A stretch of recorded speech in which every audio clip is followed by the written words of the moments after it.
town.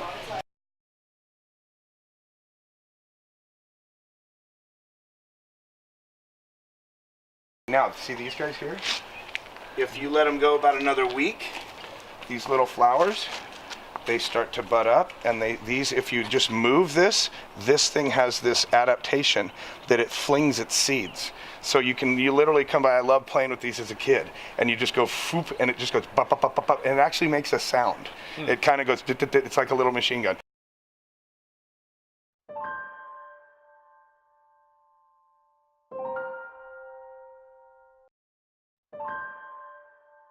My dad taught me a couple of things.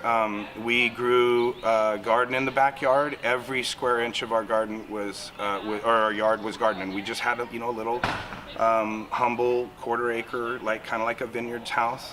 And so we did that. We also, unbeknownst to me, our two bunnies, our two pet bunnies, ended up breeding a lot of our chicken that we had for dinner, and we didn't know that as children, but that's how I was raised. My father was raised in Missouri, and they had to grow and raise what they ate. So I have that respect for the environment. I also have that respect for needing to live a little smaller than we do. If I can be half the parent that my father was, I will have succeeded. My father was the best father you could possibly have. My dad used to work nights, all night, 14 hours, come home on Saturday morning, and wake me up and take me to my soccer games. I'm teaching environmental science because this world needs to be patched up, and you guys are going to be the ones that do it. It's not us. We've messed it up. You guys got to fix it. So that's my job right now. I feel like that's why I'm doing a lot of the things around the school that we're doing, because I need to give you guys real life experiences and hands-on stuff for you guys to be able to go and do this. I think the reason that I care a lot, probably the reason that it should say counselor on that door, is because of my mom. I'll tell you a little story. About a week before she passed, I went into her hospital room, and she was getting chemo, and she was supposed to be getting better. And I walked in her room, and she had a roommate, and she was kneeling over her roommate in her bed, praying over this patient who was in for an appendectomy.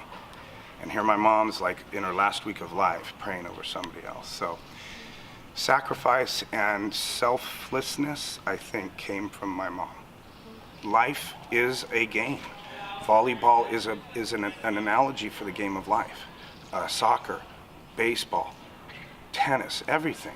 You're playing a game on that court, and what are you learning? You're learning how to compete fairly, honestly, with good sportsmanship, dignity, and grace. And if you do that, then you walk through life doing that. And I think if you do that well, and you'll treat people well, in the world will just be a better place.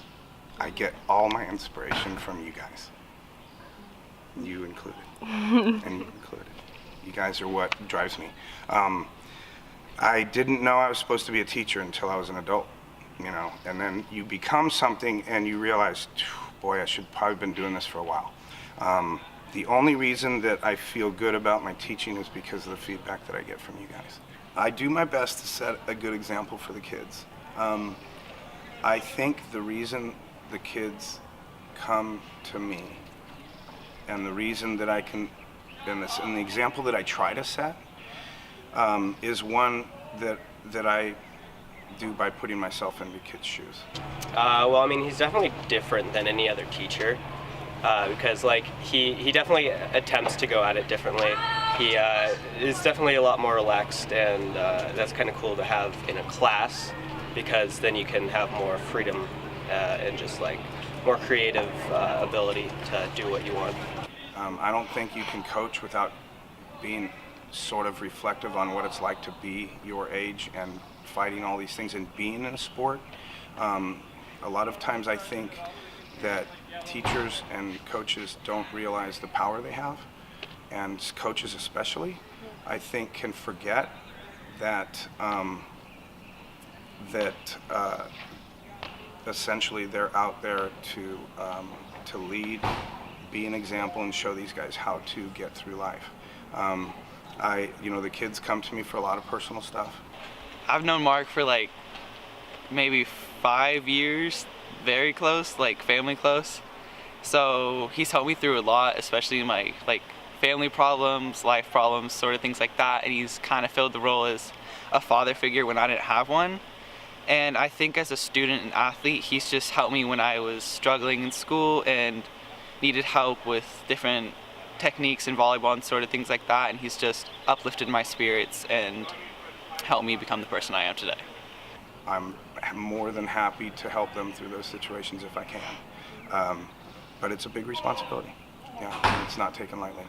It's a privilege. My general rule, and you guys know this, is that the day that a hug is a bad thing is the day that I quit. My dad followed that same rule.